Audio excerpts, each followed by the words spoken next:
Hi guys, welcome back to my channel. Today I'm going to share with you a Halloween project that I'm working on, and I love how these little chunky monkeys turned out. I made some coffin shaped crepe paper embellishments, and in this video I'm going to show you real quick how to make the coffin shaped crepe paper rosettes. I'm not going to do all the other things because you can just take that idea and just decorate it how you want, but I'm making a few different ones. This guy just kind of cut out my own shape for a hat, and then for a top hat, and then this guy's got kind of like a bowler hat type style on, and yeah, so I'll just walk you through. These are some spider webs I just cut out of cardstock on my Cricut.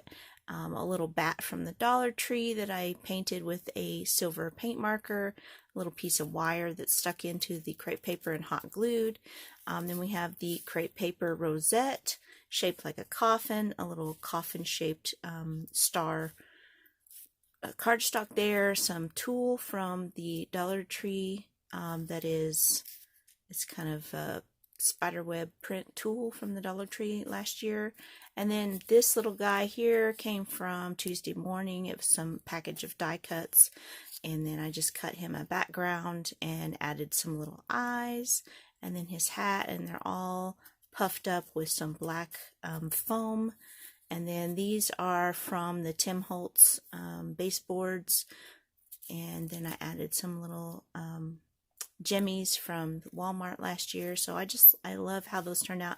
And then obviously these little cameo beads that I had gotten from Joann's, I think either Joann's or Hobby Lobby last year, I'm not sure, but anyway, so layering it up, it just kind of looks cool. So I really love the crepe paper style for the coffin shape because, you know, it just kind of goes to me. So this one, a different sized spiderweb cutout, and then these came from Walmart last year. They were their confetti, their die cut table confetti. This is a bat shaped button that came from the fabric department, and I just glued it onto some wire and stuck it in.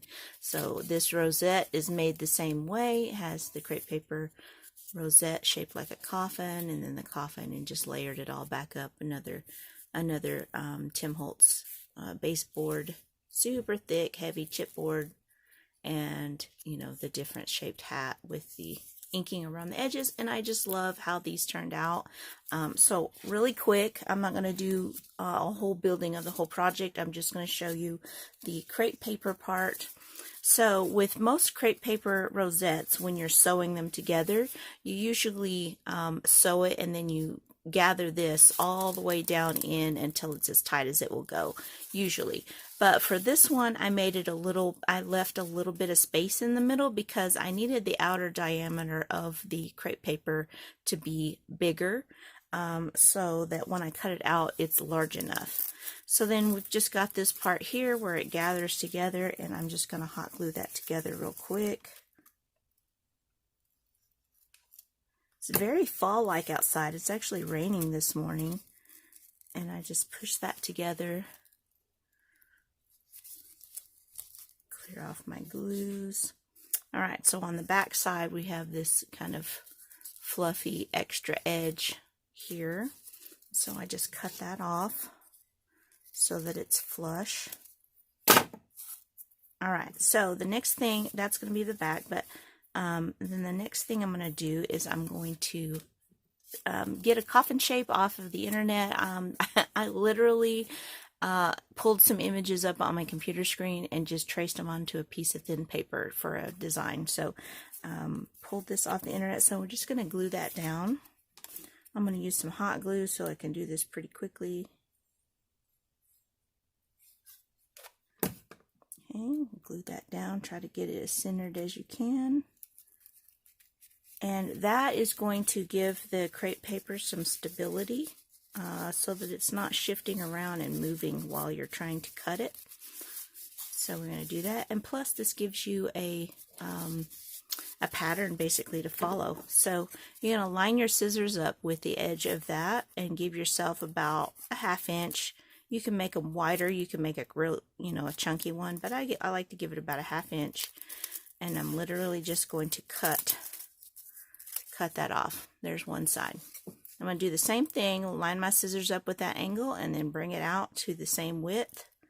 I'm just going to cut that off. Same thing, line the scissors up, bring it out to about the same width, cut that one off, and again, keep doing that all the way around. It's very easy. And you have a Coffin crepe paper rosette. Now sometimes, while you're cutting it, the crepe paper does tend to shift, especially on the corners, and you can always go back in and trim that up a little bit if it doesn't look square to you. And so yeah, very simple, very easy. You could always go back in and glitter the edges if you want, or I like them to be just chunky here. I did use 8 layers of crepe paper streamer. This is just your regular party streamer I got this at Walmart for 97 cents. And I've used 8 sheets of it. I laid them all down to make my crepe, and then sewed in and out, and then gathered it together, and then made that. So once you have that part on and then that done, then you can cut another piece of cardstock to go on the back, and that will cover this, and it also gives some stability to the rest of that. But I mean, just like that, it looks really cool. I love the way this looks.